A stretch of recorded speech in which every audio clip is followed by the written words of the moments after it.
आज हम आपके लिए लाए हैं क्लास 8 का चैप्टर 1 जिसका नाम है रैशनल नंबर। बच्चों, इस वीडियो में हम इंट्रोडक्शन पार्ट कवर करेंगे, तो चलिए चलते हैं रैशनल। बच्चों, what is rational numbers? Rational numbers क्या होते हैं? बच्चों, इसकी बुक की डेफिनेशन की अगर हम बात करें तो those numbers which can be represent in the form of P upon Q, where P and Q are integers and Q is not equal to 0 are known as rational number. Those numbers which can be represented in the form of P upon Q, where P and Q are integers and Q is not equal to 0 are known as rational numbers. तो sir ये तो book में भी लिखा है, आपने क्या बता दिया? तो इसमें बच्चों हम जो बताएंगे P अपॉन Q यानी कि फ्रैक्शन। क्या सर फ्रैक्शन ही रैशनल नंबर होता है? बिल्कुल, फ्रैक्शन भी रैशनल नंबर के अंदर ही आता है। तो हम कह सकते हैं P अपॉन Q यानी कि मैं एग्जांपल ले लूं 2/3, this is a rational number. और एग्जांपल लें 1, क्या ये रैशनल नंबर है? बिल्कुल, क्यों? हम इसको 1/1 P अपॉन Q के फॉर्म में लिख सकते हैं। क्या सर 0 भी रैशनल नंबर होता है? बिल्कुल, 0 भी रैशनल नंबर होता है। कैसे?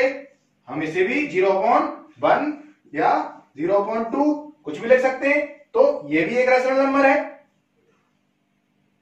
सर इसमें एक वर्ड यूज हुआ इंटीजर्स। इंटीजर्स क्या होते हैं? सर आपने होल नंबर्स और नेचुरल नंबर्स तो हमें बताया नहीं, तो चलिए बाकी सभी नंबर्स को भी हम डिफाइन कर लेते हैं। 6th क्लास में हमने सबसे पहले पढ़े थे नेचुरल नंबर्स, और जिनको हम कहते हैं काउंटिंग नंबर्स। नेचुरल नंबर बच्चों 1 से स्टार्ट होते हैं और जो कि इंफिनिटी तक जाते हैं। वैसे ही उसके बाद हमने पढ़े होल नंबर्स। होल नंबर्स क्या थे बच्चों? अगर नेचुरल नंबर्स को 0 और इसमें ऐड कर दिया जाए तो ये सभी क्या थे बच्चों? इंफिनिटी तक। ये सभी हमारे होल नंबर्स का पार्ट था। नेचुरल नंबर 1 से इंफिनिटी, होल नंबर्स 0 से इंफिनिटी। और तीसरी चीज इंटीजर्स। इंटीजर्स क्या होते हैं? अगर इसमें मैं नेगेटिव नंबर्स और इंक्लूड कर दूं, नेगेटिव नंबर्स और मैंने होल नंबर में इंक्लूड कर दिए, तो ये क्या हो गया बच्चों? Combination of negative number and whole number are known as integers. फिर से right, combination of whole numbers and negative numbers are known as integers. I hope सभी क्लियर हो गया होगा। Natural number, whole number, integers, and then rational number. What were the rational numbers? Those numbers which can be represented in the form of P upon Q, where P and Q are integers. जहां पर P और Q क्या होने चाहिए बच्चों? Integers. And Q is not equal to 0. Q 0 के equal क्यों नहीं होना चाहिए? क्योंकि बच्चों जब भी P upon Q आप लोगे और जैसे हमने नंबर लिया था 2/3, और अगर Q इसके यहां पर 0 हो गया तो 2/0 आप सभी जानते हैं कि हमारे एक सर थे, वो बोलते थे कि अगर मैथ्स में अपॉन में यानी कि डेनोमिनेटर में अगर 0 आ जाए तो आपने मैथ्स का पाप कर दिया एक प्रकार से। तो कभी भी डेनोमिनेटर में 0 नहीं आना चाहिए, क्योंकि इसकी वैल्यू क्या है बच्चों? डिफाइन नहीं है। तो इसलिए हम क्या बोलते हैं इसको? Not define. अपॉन में 0 यानी कि नॉट डिफाइन, तो ये रैशनल नंबर नहीं होता, इसलिए हम बोलते हैं Q is not equal to 0। I hope सभी को क्लियर हो गया होगा। चलिए बच्चों इसके बाद हम चलते हैं properties of rational number. Rational number सभी को अच्छे से समझ में आ गया। इसके बाद हम इसकी देखेंगे प्रॉपर्टी, जिसमें से फर्स्ट प्रॉपर्टी है क्लोजर प्रॉपर्टी। अभी क्लोजर प्रॉपर्टी क्या होती है? तो क्लोजर प्रॉपर्टी के लिए बच्चों, इस प्रॉपर्टी के अकॉर्डिंग अगर एक रैशनल नंबर ए है और एक रैशनल नंबर बी है, एक रैशनल नंबर ए है और एक रैशनल नंबर बी है, अगर मैं इन दोनों को ऐड करूं तो इन दोनों का जो सम आए, सी जो भी सम आएगा वो भी एक रैशनल नंबर होना चाहिए। एक रैशनल नंबर ए को एक रैशनल नंबर बी से अगर मैं सम करूं तो इन दोनों का जो सम आएगा वो भी एक रैशनल नंबर होगा। यानी कि ये किसके रिस्पेक्ट में कर रहे हैं हम? एडिशन के। Closure property in respect of addition. तो चलिए इसका एक एग्जांपल लेते हैं बच्चों। मैंने लिया यहां पर 1/2 प्लस 5/2 और एलसीएम सभी ने सीखा है, डेनोमिनेटर स्वयं हो तो एलसीएम लेने की जरूरत नहीं पड़ती। तो ये क्या हो जाएगा बच्चों? नीचे 2 ऊपर 5 और 1 6, और इसको और क्या लिख सकता हूं मैं फर्दर कट शॉर्ट करके 2 3 जा 6, यानी कि 3/1 और इसको 3 भी लिख सकते हैं। तो आप देख सकते हैं कि दो रैशनल नंबर को जोड़ने पर एक जो उसका आंसर आएगा वो भी क्या आएगा? Rational number. यानी कि addition are closed in respect of closure property. ऐसे ही हम इसकी एक और प्रॉपर्टी करेंगे इन रिस्पेक्ट ऑफ सब्सट्रैक्शन।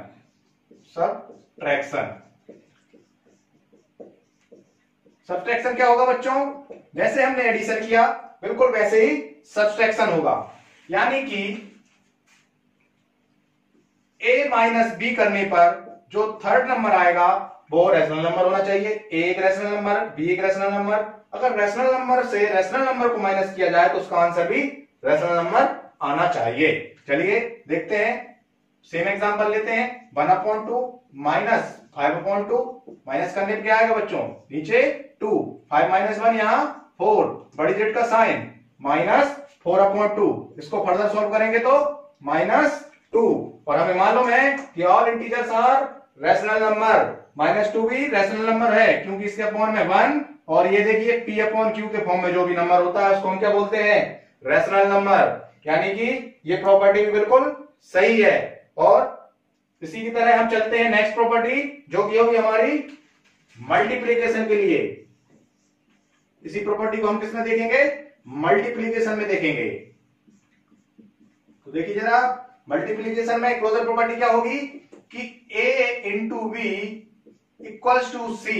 यानी कि a और b दो रैशनल नंबर का इनटू किया जाए तो जो तीसरा जो नंबर आएगा वो भी क्या होगा? रैशनल नंबर होना चाहिए।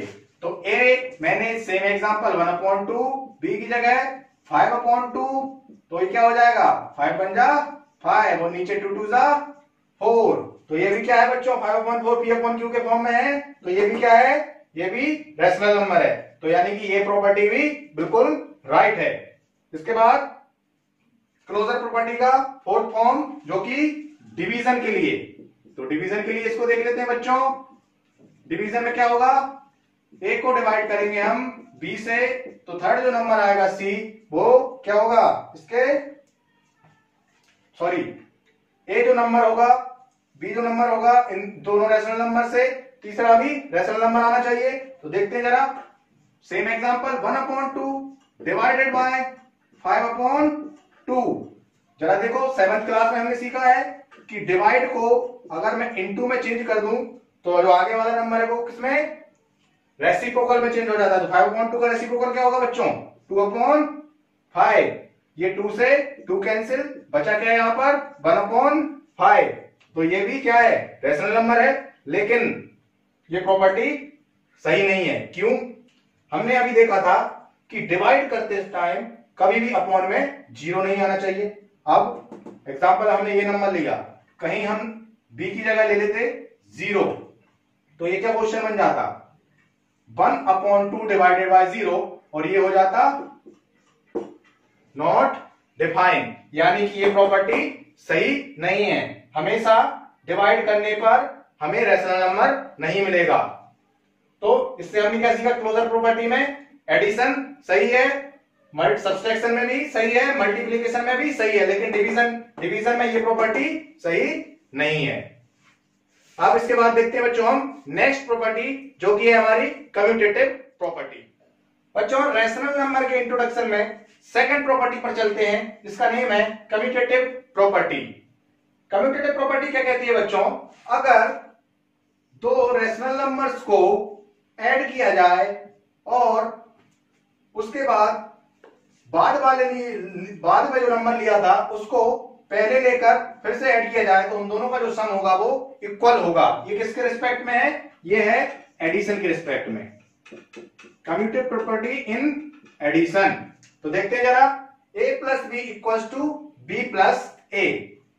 तो एग्जांपल लिया हमने यहां पर 2/5 प्लस 3/5 इक्वल्स टू, क्या हो जाएगा बच्चों? ये 2/5 प्लस 3/5, नीचे तो 5, ऊपर भी 2 और 3 5, तो ये क्या हो जाएगा? 1। वैसे ही b प्लस ए करके देखते हैं। अब 3/5 को हम क्या देते हैं आगे, प्लस 2/5, ए की वैल्यू बाद में, तो ये भी क्या होगा बच्चों? नीचे 5, ऊपर भी 3 और 2 5, तो इसका भी क्या आएगा? 1 इक्वल्स टू 1। तो यहां से हम कह सकते हैं कि commutative property in respect of addition is right. Next in respect of subtraction, तो सब्सट्रैक्शन के लिए देखते हैं। सब्सट्रैक्शन में बच्चों a minus b should be equals to b minus a. Same example लेते हैं, a की जगह 2/5, b की जगह 3/5। अब इसको सॉल्व करिए जरा, नीचे तो क्या आएगा बच्चों? 5, ऊपर 2 माइनस 3, बड़ी डिजिट माइनस की, तो ये क्या आएगा? -1/5। b माइनस ए लेते हैं, b की वैल्यू क्या थी? 3/5 माइनस a की वैल्यू 2/5। अब यहां पर क्या आया? नीचे 5, ऊपर 3 माइनस 2 1। तो आप यहां से देख सकते हैं कि a माइनस बी में हमारा आ रहा है -1/5, जबकि b माइनस ए में आ रहा है 1/5। 1/5 is not equal to -1/5. So commutative property in respect of subtraction is not right. Third one हम चलते हैं इन रिस्पेक्ट ऑफ मल्टीप्लीकेशन या मल्टीप्लाई। तो थर्ड हम लेते हैं मल्टीप्लाई के लिए। मल्टीप्लाई के लिए कम्यूटेटिव प्रॉपर्टी क्या होगी? a into b should be equal to b into a. Same example लेते हैं, 2/5 इंटू 3/5, क्या हो जाएगा बच्चों? ये नीचे 5 5 जा 25 और 2 3 जा 6। वैसे ही b/a, b की वैल्यू 3/5 इंटू a की वैल्यू 2/5, नीचे 5 5 जा 25, न्यूमरेटर में 3 2 जा 6। तो हम देख सकते हैं 6/25 इक्वल्स टू 6/25, यानी कि commutative property in respect of multiplication is right. Last one for division. तो डिवीजन के लिए कम्यूटेटिव प्रॉपर्टी क्या होगी बच्चों? डिवीजन के लिए a divided b equals to b divide by a। तो इसको देखते हैं जरा, सेम एग्जांपल लेते हैं, 2/5 डिवाइडेड बाय 3/5। जरा इसको सॉल्व करिए। इसको जब हम फर्दर सॉल्व करेंगे, हमने पढ़ा है 2/5 डिवाइड का साइन इनटू में और बाद वाला नंबर रेसिप्रोकल, 3/5 का 5/3। ये 5 से 5 कट शॉर्ट, यहां क्या बचा बच्चों? 2/3। b डिवाइडेड बाय a देखते हैं, b की वैल्यू 3/5 डिवाइड बाय a की वैल्यू 2/5। फिर से इसको हमने क्या किया? 3/5 डिवाइड का साइन इंटू करते ही बाद वाला नंबर रेसिप्रोकल, 5 से 5 कट शॉर्ट, यहां क्या बचा? 3/2। तो हम देख सकते हैं यहां पर 2/3 is not equal to 3/2, so that commutative property in respect of division is not right. Third property associative property. इस प्रॉपर्टी के अकॉर्डिंग बच्चों हमें कोई 3 रैशनल नंबर दिए होंगे, जैसे a b and c। तो इस प्रॉपर्टी में हम पहले ए बी यानी कि कोई दो नंबर को पहले कैलकुलेट कर लें या बाद वाले दो नंबर को कैलकुलेट कर लें, उनका जो आंसर होगा वो सेम ही होगा। कैसे होगा जरा देख लेते हैं। पहले इन रिस्पेक्ट ऑफ एडिशन, तो एडिशन के लिए पहले देखते हैं हम। एडिशन के लिए क्या होगी, a plus B plus C equals to A plus B plus C, ये तो इक्वल है। लेकिन इस प्रॉपर्टी के अकॉर्डिंग अगर मैं a को छोड़ दूं और b प्लस सी को पहले यहां पर ऐड कर लूं और यहां पर a प्लस बी को पहले ऐड कर लूं, c को छोड़ दूं, इनका जो आंसर आएगा वो इक्वल आएगा। यानी कि कितने भी नंबर दिए हों, आप एडिशन में किन्हीं दो नंबर को पहले जोड़ लें और किन्हीं को बाद में जोड़ लें, उनका जो आंसर होगा वो फाइनल सेम होगा। चलिए एग्जांपल की मदद से इसको समझते हैं। एग्जांपल बच्चों मैंने लिया यहां पर एक ही जगह पर मैंने कोई रेशनल नंबर लिया 1/2 प्लस बी की जगह पर मैंने लिया 3/2 प्लस सी की जगह पर लिया बच्चों 7/2। ए की जगह पर क्या लिया है 1/2 प्लस बी की जगह पर 3/2 प्लस सी की जगह पर 7/2। तो जरा देखिए ये 1/2 का 1/2 प्लस ये नीचे 2 3 और 7 10 इक्वल्स टू यहां पर 2 ऊपर 1 और 3 4 प्लस 7/2। अब फिर से इनको करिए, नीचे 2 कॉमन 10 और 1 11 इक्वल्स टू यहां भी नीचे 2 कॉमन और 7 और 4 11। तो यहां पर आप देख सकते हैं कि associative property in respect of addition is right. अब इन रिस्पेक्ट ऑफ सब्सट्रैक्शन हम इसी को देखेंगे। इन रिस्पेक्ट ऑफ सब्सट्रैक्शन तो 3 नंबर सब्सट्रैक्शन में हो गए हमारे पास, जिसमें हमें क्या बताना है a माइनस बी माइनस सी, यानी कि b माइनस सी को मैं पहले माइनस कर लूं और यहां पर a माइनस बी को मैं पहले कर लूं, तो इनका जो आंसर आएगा वो सेम आना चाहिए। एग्जांपल सेम एग्जांपल लेते हैं 1/2 माइनस 3/2 माइनस 7/2 इक्वल्स टू ए की जगह पर 1/2 माइनस बी की जगह पर 3/2 माइनस सी की जगह पर 7/2। यहां पर बच्चों 1/2 का 1/2 यहां पर 2 कॉमन आ गया, यहां पर आप देखेंगे 3 माइनस 7 तो यहां क्या आएगा माइनस का 4 इक्वल्स टू में 2 कॉमन 1 माइनस 3 क्या आएगा बच्चों माइनस का 2 और माइनस 7/2। तो यहां पर कैलकुलेट करिए जरा, ये माइनस माइनस क्या हो जाएगा प्लस, तो 1/2 प्लस 4/2 इक्वल्स टू यहां पर 2 कॉमन यहां माइनस का 2 और माइनस का 7, तो ये 2 कॉमन ऊपर क्या आ गया 4 और 1 5 और यहां पर माइनस का 9/2, यानी कि subtraction in associative property is not right, या हम कह सकते हैं associative property in respect of subtraction is wrong. बच्चों similarly in multiplication is associative but division is not associative, यानी कि एसोसिएटिव प्रॉपर्टी को हम मल्टीप्लीकेशन के रिस्पेक्ट में करेंगे तो ये एसोसिएटिव आएगी यानी कि राइट होगी, और डिवीजन को करेंगे तो ये राइट नहीं होगी, यानी कि दोनों जो एलएचएस आरएचएस होंगे वो इक्वल नहीं आएंगे, इसलिए हमने इसको बोला इज नॉट एसोसिएटिव। तो यहां पर हमारी तीनों प्रॉपर्टी जो थी वो एंड होती हैं। अगली प्रॉपर्टी बच्चों last property distributive property. What is distributive property? इसमें क्या होगा बच्चों डिस्ट्रीब्यूटिव प्रॉपर्टी में a इंटू बी प्लस सी, तो इसको हम क्या कर देंगे एक्सपेंड कर देंगे, हम कह सकते हैं डिस्ट्रीब्यूट कर देंगे कि a एक बार इंटू होगा b के साथ, यानी कि हम लिख सकते हैं इसको a इंटू बी बीच में प्लस का साइन और ये फिर इंटू होगा c के साथ, तो इसको हम लिखेंगे a इंटू सी। तो इन दोनों का जो आंसर आएगा वो क्या आएगा सेम आएगा। एग्जांपल लेते हैं, 2 इंटू 3 प्लस 4। यहां पर 2 इंटू 3 प्लस 4। यहां देखिए ए की वैल्यू 2, बी की वैल्यू 3 प्लस ए की वैल्यू 2, सी की वैल्यू 4।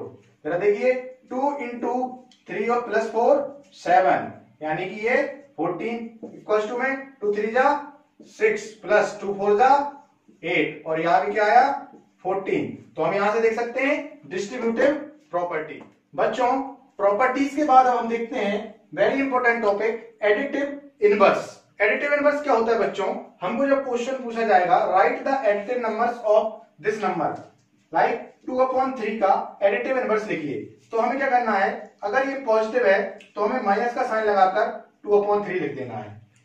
अगर पॉजिटिव नंबर दिया है तो उसका एडिटिव इनवर्स होगा नेगेटिव नंबर, और अगर नेगेटिव दिया है जैसे कि -4/5 तो इसका एडिटिव इनवर्स होगा पॉजिटिव 4/5। तो ये तो दिमाग में नहीं आया, सर इसका फंडा क्या है। तो बच्चों इसकी आइडेंटिटी है कि एडिटिव इनवर्स यानी कि दोनों नंबर को जोड़ने पर 0 आना चाहिए। देखिए जरा 2/3 प्लस -2/3, तो ये कौन करेंगे 2/3 प्लस माइनस -2/3, तो ये क्या हो जाएगा बच्चों 0, यानी कि दोनों नंबर को जोड़ने पर जो 0 आती है वो हमारी एडिटिव इनवर्स। तो इस तरह आप एडिटिव इनवर्स को समझ गए होंगे कि किसी भी नंबर का जस्ट अपोजिट अगर पॉजिटिव है तो नेगेटिव और नेगेटिव है तो पॉजिटिव, उसका एडिटिव इनवर्स कहलाएगा। इसके बाद हम देखते हैं बच्चों reciprocal of a number. Reciprocal of a number क्या होता है, रेसिप्रोकल।